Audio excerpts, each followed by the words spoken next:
Until Sunday's quiet political coup in Maharashtra, the national discourse was centered around the friction between Tamil Nadu Governor RN Ravi and Chief Minister M.K. Stalin over the dismissal of arrested Minister V. Senthilbalaji, a decision that has been kept in abeyance.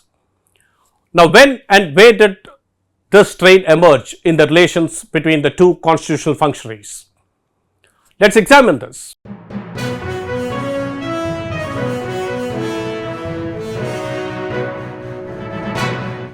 This is T. Suresh Kumar and thank you for joining me on Focus Tamil Nadu. In September 2021, when the centre announced the appointment of Ravi, the ruling DMK's allies were quick to oppose it. They accused the central government of ulterior motives in sending a former IPS officer who had had a stint in the intelligence bureau. However, Stalin welcomed the appointment. He wanted to have a very cordial relationship with the Raj Bhavan. Smoothness in the relationship lasted only for a few months.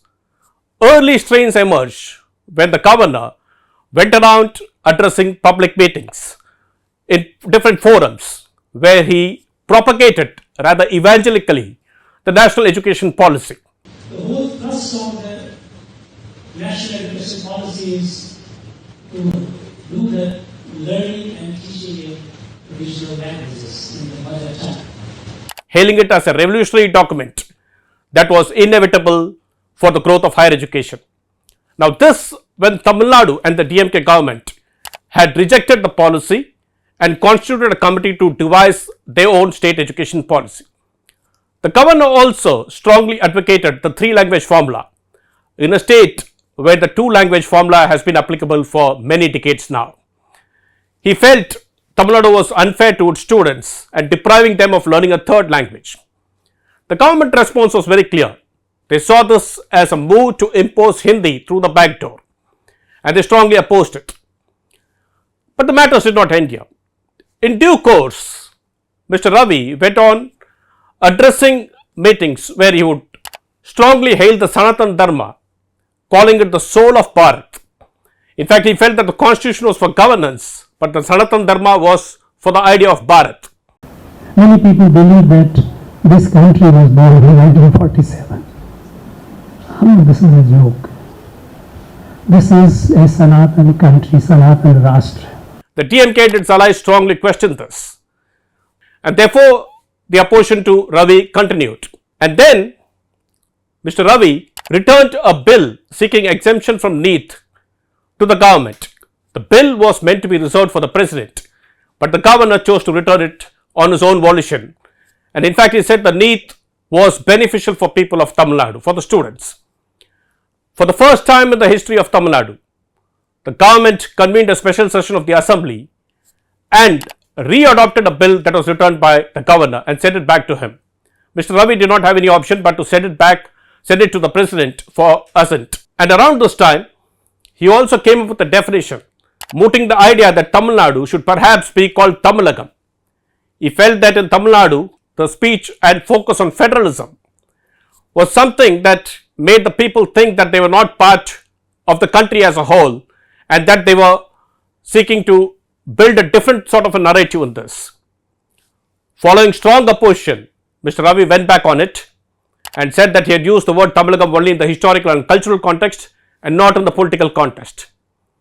And as this went on, personally, he would appreciate the Chief Minister.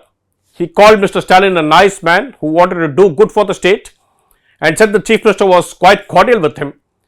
But on the other hand, Mr. Ravi continued to maintain his position on the NEP. Essentially, he was advocating policies that were contrarian to the position that the state had taken. This year, when the assembly met for the customary governor's address, all hell broke loose when Mr. Ravi skipped the portion of the prepared address and instead did not refer to the Dravidian model of governance that the DMK government sought to project.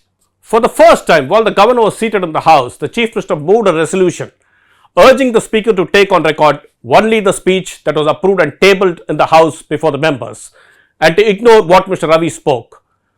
This was something that enraged Mr. Ravi and he walked out of the house on that day.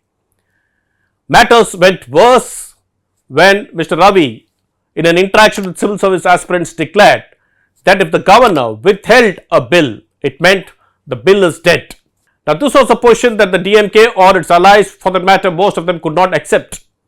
They said the governor had to either assent to a bill, or in matters where it had to be referred to the president, do that reserved for the president, or return it to the house. And he cannot say that a bill withheld means it is dead. But the governor still maintains the same position. In fact, he has gone on record saying that no bills are pending in the Raj Bhavan, whereas information obtained under the RTA Act shows that the Tamil Nadu government's law department says that more than a dozen bills are pending with the governor. Well, this clash of ideology and thoughts were on. What made matters take a worse turn was when Governor Ravi unilaterally dismissed Senthilbalaji from the Council of Ministers. He said by remaining in the government as a minister, Mr. Senthilbalaji would be influencing the course of investigation in the cases that he was facing, and therefore he had to go. This issue had taken the country by storm because this was the first time when a sitting minister was dismissed by a governor. The chief minister responded strongly to this. He said, "We will face this legally." But by midnight, things had taken a change, and the governor said he was advised by the Union Home Minister to keep the issue in abeyance and seek the opinion of the Attorney General. Now, the point is, can a governor dismiss a minister without consulting the Union Home Minister or seeking required legal opinion? While he has done that, the government has also equally responded in a very strong measure, saying that the governor's letter dismissing Mr. Senthilbalaji as well as keeping in abeyance the decision deserved outright disregard. And the government said that only the chief minister has the prerogative to retain a minister and to decide who remains in the cabinet and who is out, and not the governor. Mr. Stalin has made it very clear that while he would extend all courtesies to the governor, he would not at any cost implement any what he calls unconstitutional order of the governor. As matters stand today now, the chief minister has in an interview to the Hindu said that the central government must rein in the governor, failing which the union government will face the ire of the people of Tamil Nadu.